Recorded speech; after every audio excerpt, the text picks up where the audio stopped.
All right, so today I just want to talk about book 5 of the Odyssey, and I don't think we're going to get into book 6, but book 5 is a good, well, maybe we'll get a little bit into book 6 as a little preview, but book 5 of the Odyssey, we left off in book 4 with Telemachus talking to Menelaus. Now, I forgot to mention in my previous video that Menelaus and Helen have gone off to this sort of idealistic, perfect place where everything's, there's hardly any winds, there's no snow, nothing like that. Perfect climate year-round, all the time. And it's this sort of idealistic, heavenly place that they're in.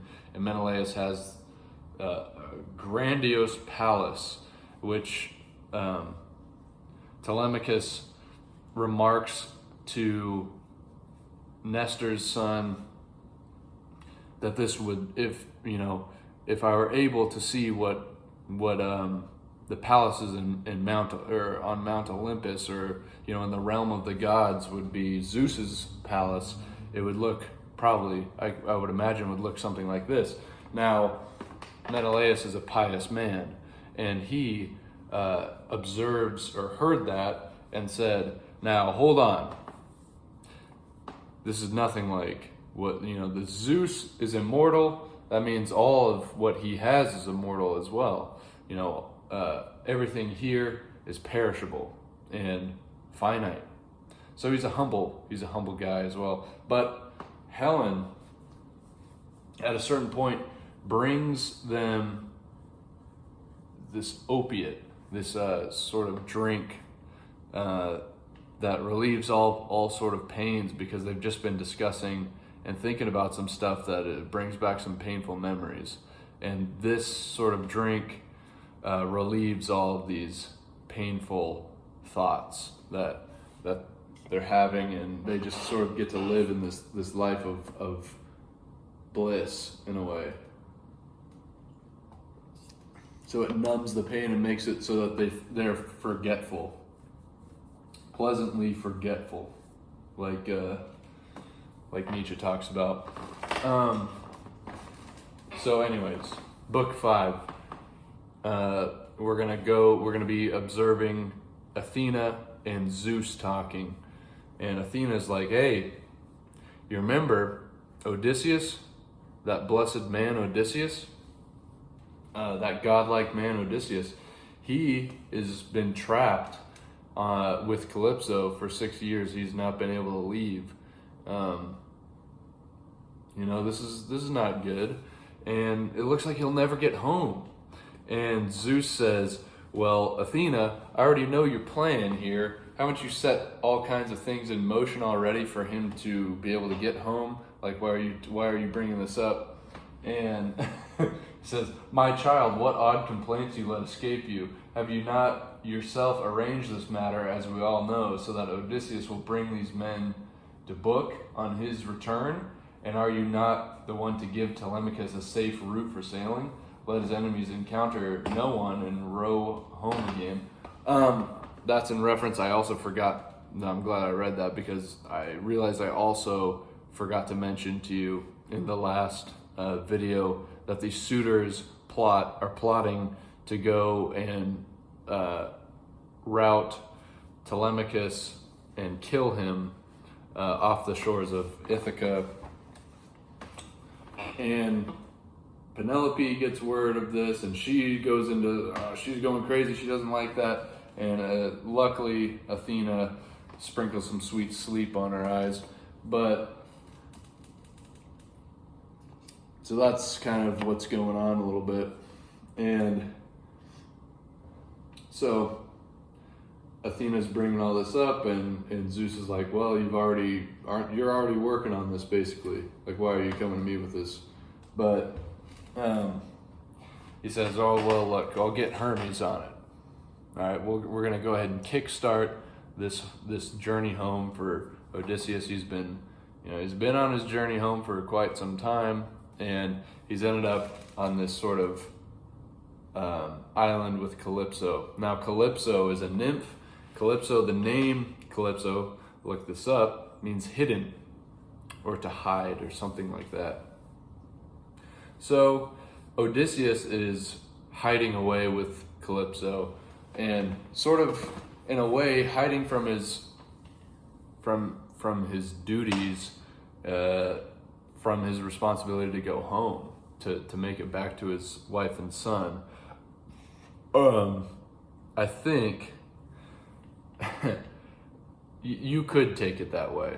You could also take it that Calypso just won't let him leave because she wants him all to herself, which she does, of course. But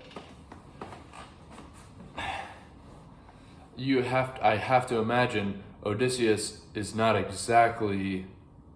I mean, he knows what he has to do. He knows that he has to go home. That's why he's sitting on the shoreline every day, crying and sort of lamenting the fact that he's stuck here in sort of bliss, because he doesn't have any kind of issues there.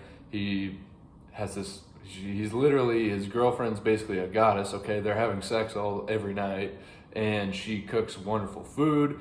They have wonderful servants that take care of everything.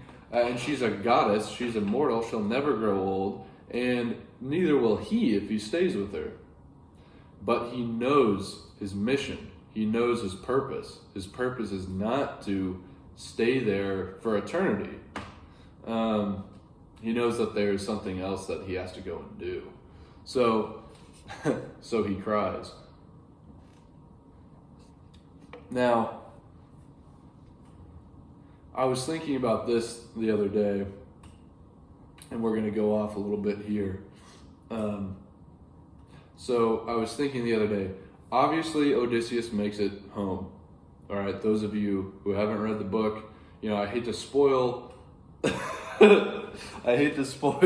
the book for you guys. Odysseus makes it home and kills all the suitors. And we're left kind of with a lot of things undone, but we're left with enough things wrapped up which doesn't always happen in these epics. We start in medias res, or res, how do you say it? In medias res? In medias res. R-E-S? In medias res? However you say it. In the middle. And we end not at the end. The Odyssey ends not exactly at the end where it's like every problem's been wrapped up, boom, we're done. But it does end with enough things wrapped up for you to be left to imagine what happens next. So, similar thing happens with the great Russian novelists like Tolstoy. We end kind of in the middle of things. In other words, what we see in War and Peace is just a segment of a couple of years. Same with the brothers Karamazov. We're not at the end of it. We're not super sure whether or not Dimitri's going to go serve out his time or not, or if he was going. There's a plan for this not to happen, but we're not sure what's going to happen. Similar thing. Okay, so Tolstoy, War and Peace is like an epic, is like within the tradition of the epic, and it's Pierre's journey through his life, figuring out what his purpose is.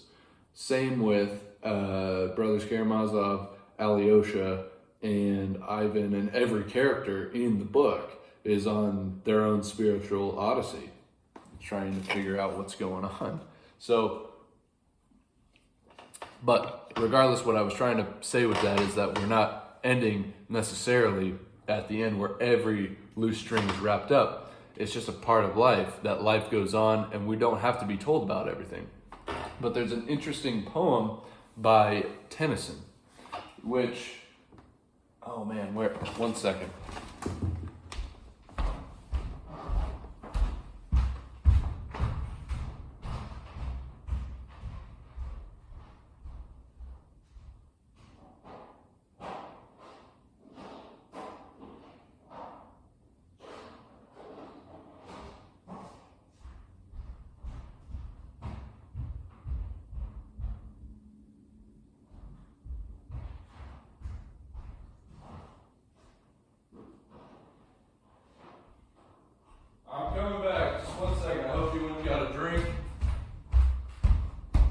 Okay, did you go get your drink? I hope you did, because now we gotta read a somewhat long poem by Tennyson called Ulysses.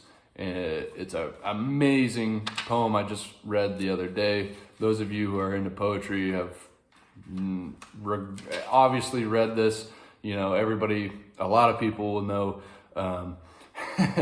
to strive, to seek, to find, and not to yield. That is the most famous, that's a very famous part of the poem, but it's about Odysseus once he gets home. He's not satisfied with stable life at Ithaca, because you got to think Odysseus has been wandering for 20 years and he's seen everything. Okay, because firstly they go to Troy for what? For glory, right? This is what heroes do. This is what classical heroes do. They go out to seek immortality through creating a name for themselves. In the Odyssey as well, Telemachus, he's nobody. He besides his connection to his father, who's somebody.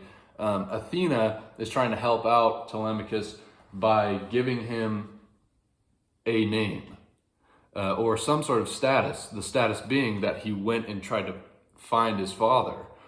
This is so that people will remember him. This is the way that you get immortality. This is the way that you get loved within the Greeks, within epics. So it even says that in, I can't remember which book, but I think it's towards the end. Athena sends him on this journey so that Telemachus, part of becoming a man, part of doing this is to gain glory. So Odysseus, Achilles especially, Agamemnon, Menelaus. Menelaus has, obviously kind of a reason. He wants to go get his wife back, the most beautiful woman, Helen. He wants to get her back, but there's a little bit of glory hounding going on there too. So regardless, this is how you seek immortality. And there's an amazing, we're going on a total rabbit hole right now. I was going to get to this poem, but I got to tell you another poem, and I'm going to try to quote it. It's by Yeats. I forget which poem this is exactly. There's a section within this sort of longer string of poems, but it's a dialogue between the soul and the heart. Now, the soul represents Christianity, Christian ethics, Christian it's kind of rationality mixed with Christianity, versus the heart, which represents sort of fleshly passion and desires.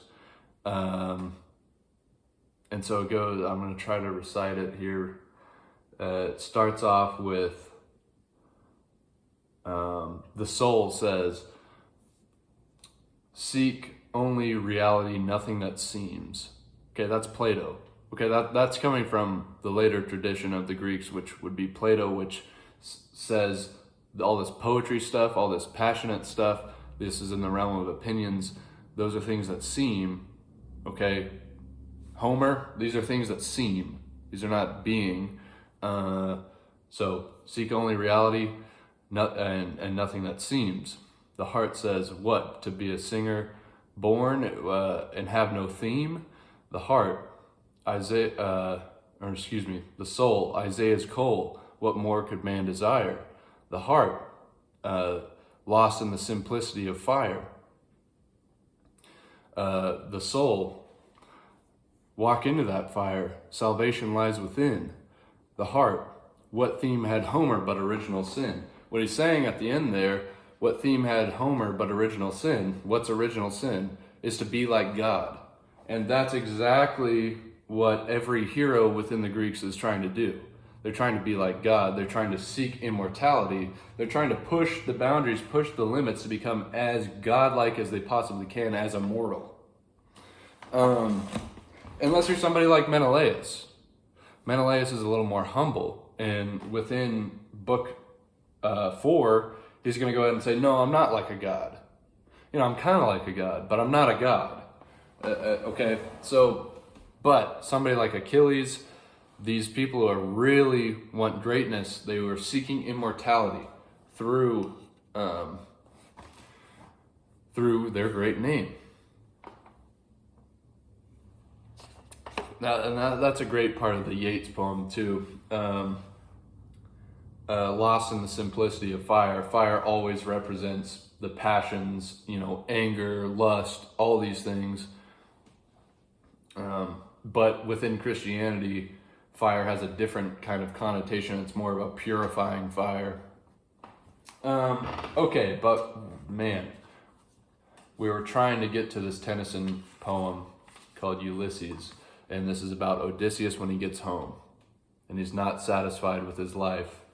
He says, "It little profits that an idle king by this still hearth among these barren crags matched with an aged wife, I meet and dole unequal laws unto a savage race that hoard and sleep and feed and know not me. I cannot rest from travel. I will drink life to the lees. All times I have enjoyed greatly, have suffered greatly, both with those that loved me and alone on shore, and when through scudding drifts the rainy hyads, I'm not sure how you say that, hyades, vex the dim sea. I am become a name, for always roaming with a hungry heart. Much have I seen and known, cities of men and manners, climates, councils, governments, myself not least, but honored of them all, and drunk delight of battle with my peers, far on the ringing plains of windy Troy. I am a part of all that I have met." That's an amazing line. "I am a part of all that I have met. Yet all experience is an arch wherethrough gleams that untraveled world, whose margin fades forever and forever when I move. How dull it is to pause, to make an end, to rust unburnished, not to shine in use, as though to breathe were life, life piled on life. We're all too little, and of all one to me little remains, but every hour is saved from that eternal silence, something more, a bringer of new things."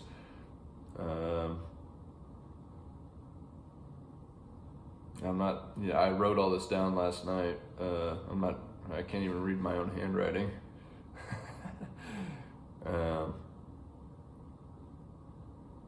And something it were for some 3 sons to store and hoard myself, and this gray spirit yearning and desire to follow knowledge like a sinking star beyond the utmost bound of human thought.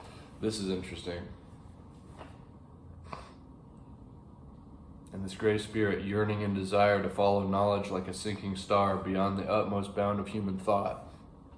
What I hear about this poem is he's also, the Ulysses in this is based off the Ulysses in Dante, which is in the Inferno. Because he sought to know too much, he's almost like Faust, I guess, in Dante. I really need to read Dante, but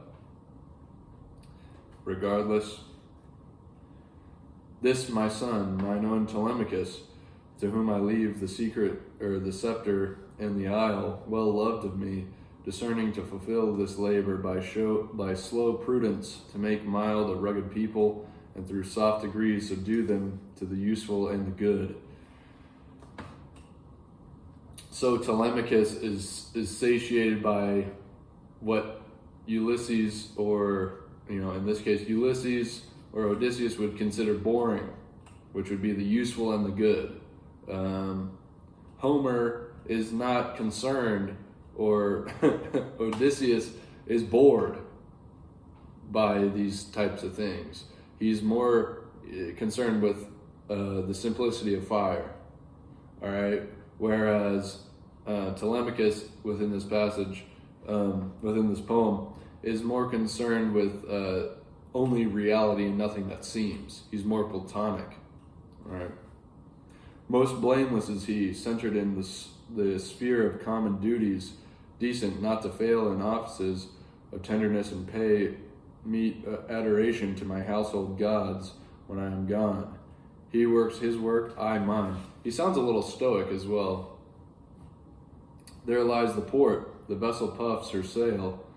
There gloom the dark, broad seas, my mariners, souls that have toiled and wrought and thought with me, that ever with a frolic welcome took the thunder and the sunshine and opposed free hearts, free foreheads. You and I are old. Old age hath yet his honor and his toil. Death closes all, but something ere the end, some work of noble note may yet be done, not unbecoming men that strove with gods. The lights begin to twinkle from the rocks. The long day wanes, the slow moon climbs, the deep moans round with many voices. Come, my friends, 'tis not too late to seek a newer world. Push off and sitting well in order, smite the sounding furrows, for my purpose holds to sail beyond the sunset and the baths of all the western stars until I die. It may be that the gulfs will wash us down. It may be we shall touch the happy isles and see the great Achilles whom we knew. Though much is taken, much abides, and though we are not now that strength which in old days moved earth and heaven, that which we are, one equal temper of heroic hearts, made weak by time and fate, but strong in will to strive, to seek, to find, and not to yield. What an amazing poem. What an amazing poem. I read that like 20 times last night. But my whole point with reading this has been a tremendous rabbit hole, and we barely even talked about book 5. Is that's kind of actually, if that is the spirit Odysseus has, you can see why he's totally bored with Calypso. Calypso is perfect. She does everything he needs him to do. But there's no adventure. He's been hiding away from, because he lost all his men, he lost everything. And he's been with Calypso for 6 years, resting, but also becoming bored. Calypso is too stable. Calypso is stagnant, and he's hiding from his purpose. This is very similar to real life, spiritually. I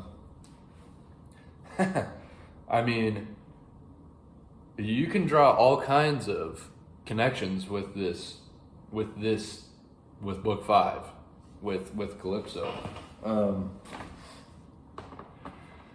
Odysseus knows his purpose does not lie with being immortal and being immortally bored with Calypso.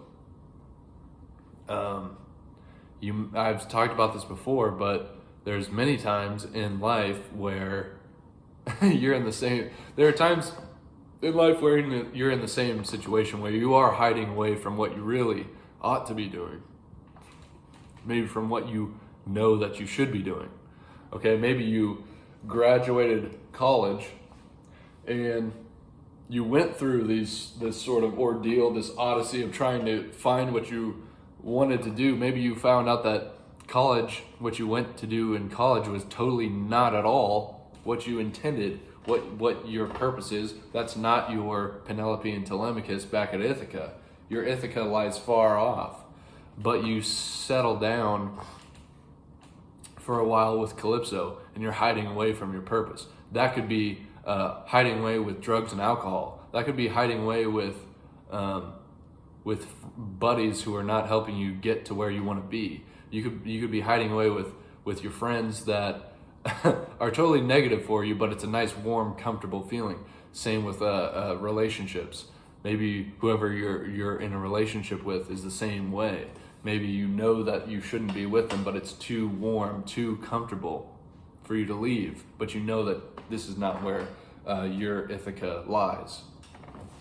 Same with, now we're going to go down a spiritual route, and I got to bring up my dad. Dad, I hope you're okay with me talking about this. I mean, maybe you're not. I just got to say it. Okay, my dad is a Christian. Now, I know that there are Christians watching, and there's Muslims watching, and there's atheists watching, and there's all kinds of people watching. Right now, I'm talking to Christians, and I'm from a Protestant background. So everybody is probably going to be rolling their eyes at me right now, all right? And rolling their eyes at a lot of things. People roll their eyes at any number of things that don't line up exactly with what they believe. Okay, that's just how it is. So, Catholics, I understand you're going to roll your eyes at this, but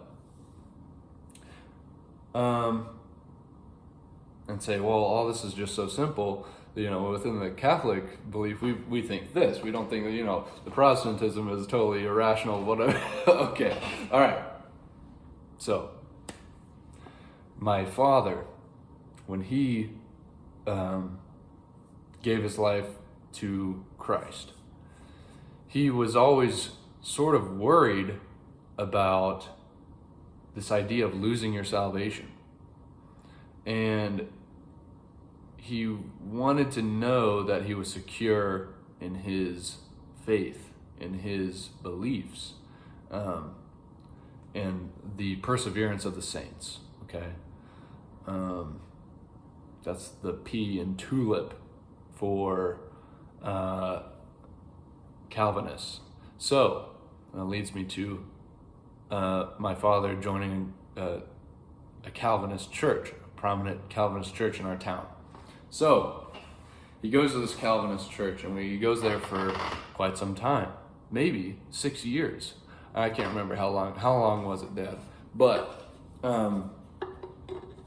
because within the within the Calvinist doctrine, it says that he who has started a good work within you, basically, I can't remember the full thing. I'm sorry. He who has started a good work within you will persevere. Essentially, you're not going to lose your salvation, okay? Because what it took to lose your salvation was sinning every day, well, I'm afraid you have lost your salvation about 300 times today already, because you've sinned probably that many times. So,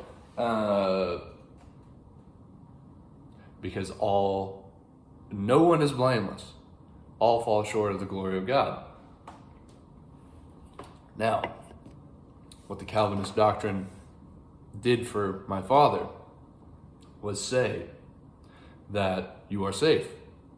Now, there was a small fly in the ointment, which was all kinds of other doctrinal disputes and things that he disagreed with. But this nice, comfortable, warm place where he could sort of rest in, it was a way for him to rest. You know, St. Augustine says, our hearts are restless until they rest in thee. My father was seeking that rest.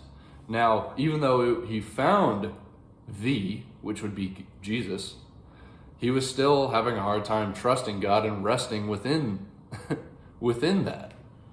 So, the Calvinist doctrine supplied this rest in some ways. The problem was that he disagreed with so many other things, and there were so many other problems with this particular church where there wasn't a whole lot of rest going on in the rest of it. Okay, so he knew that his purpose lied elsewhere. He knew that God was drawing him someplace else. So this is a big, drawn-out analogy, and I'm really disorganized through this whole video, and I hope you guys are okay with that. But Book 5 makes me think of a lot of things. So continuing. Hermes is a messenger for Zeus. He's a fleet-footed messenger, and he goes and he talks to Calypso and says, hey, Calypso, it's the will of Zeus, which the will of Zeus is fate. That's what's going to happen. You need to release Odysseus. Odysseus, it's time for him to go. And Calypso says, well, this is totally unfair. You guys from the Greek pantheon, you gods from the Greek pantheon, you're always bullying us nymphs, and taking away all the stuff that we like. You know, this is BS. But, you know, Not going to argue with Zeus. That would be pretty unwise of me. So I'll let him go. And she does. So she supplies him with tools, an axe, all kinds of things. And Odysseus goes and chops down trees, and he builds a nice little boat for himself. So he sets sail. And it's going well for a little bit. And unfortunately, though, Poseidon is on his way home from, where was it? Ethiopia or something? He was on his way home from Ethiopia. And he just happened to cross over Odysseus, who's, floating around in the sea. And he says, I hate that guy. I remember what he did to my son, Cyclops, poked his eye out. And he lied to him. Said his name was No Man. I hate that guy. So he goes, F you, and sends in some bad winds and really upsets him. He's getting tossed around for days, and he thinks he's going to drown. He's just putting him through hell. Odysseus is barely hanging on. He loses all of his stuff. Calypso was a very nice nymph. She really loved Odysseus. She gave Odysseus nice wine, food, stuff to kind of get him through on his journey. So he loses a lot of the stuff. She also gives him a nice cloak, which was cool as well. But he's getting to the point where it's like, this raft, I'm gonna get drowned pretty soon. And so another nymph shows up, and this is the white nymph, Ino, however you say her name. She pops up out of the ocean. And she says, Odysseus, you're going to have to swim. I know you don't want to do it. I know you think you're going to die. But here's the deal.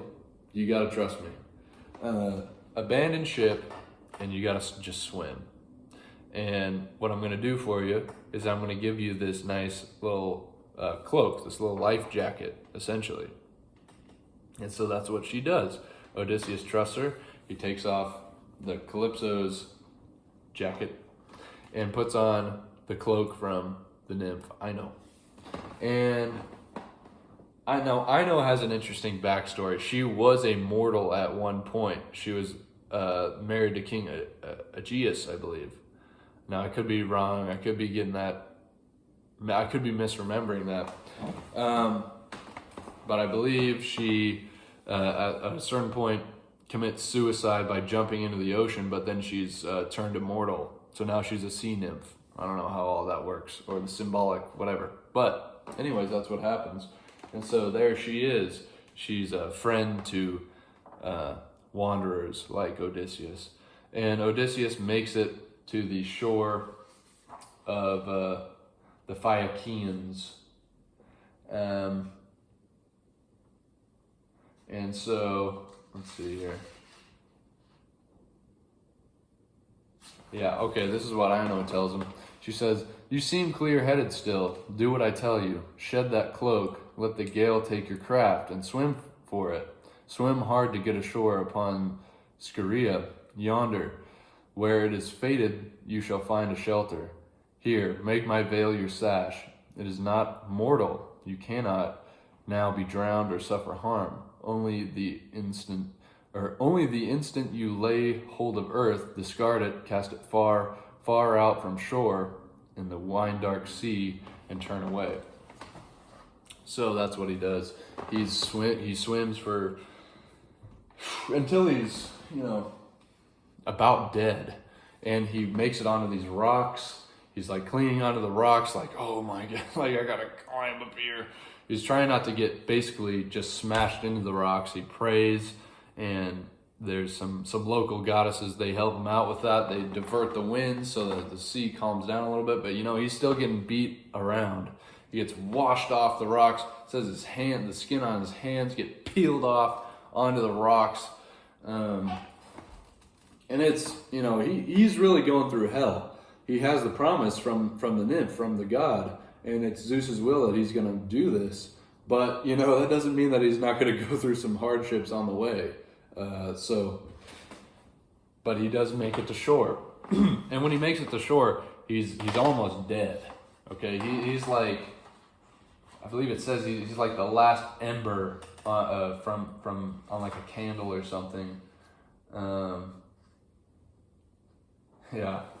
A man in a distant field, no hearth fires near, will hide a fresh brand in his bed of embers to keep a spark alive for the next day. So in the leaves Odysseus hid himself, while over him Athena showered sleep, that his distress should end. And soon, in quiet sleep, she sealed his cherished eyes. That's the last line of book 5. When he makes it ashore and finds some leaves, because he's probably cold. He's been swimming in the cold ocean for a long time, and he's so on the verge of death. He's within an inch of his life from that horrendous thing that he had to go through, which he knew from Calypso that, yeah, you're gonna have to deal with some more tough stuff. You've already dealt with this for a long time on your journey home. Now you're gonna have to deal with more. So you got the contrast of going from perfect life with Calypso, where she takes care of everything. She's immortal, goddess, beautiful, and then he's got to leave and face more hardships to get home. But he knows that this is his duty, and this is what his path in life is called for. So, yeah, he makes it home. He says, Odysseus' heart laughed when he saw his leaf bed, and down he lay, heaping more leaves above him. So this is like the gallows humor of like when you know you're in just a shitty situation where it's like, this is so bad. This is so bad that you just have to laugh about it. I feel like that's kind of what's happening. But yeah, it's like, man, he's in the trenches. He's in the trenches, but Athena gifts him with sweet sleep, and that's going to lead us into book 6. Now, most of this video was not talking even about the Odyssey, but just on a ramble. But frankly, I had a pretty good time rambling. So I hope you guys enjoyed. But that's it for this video.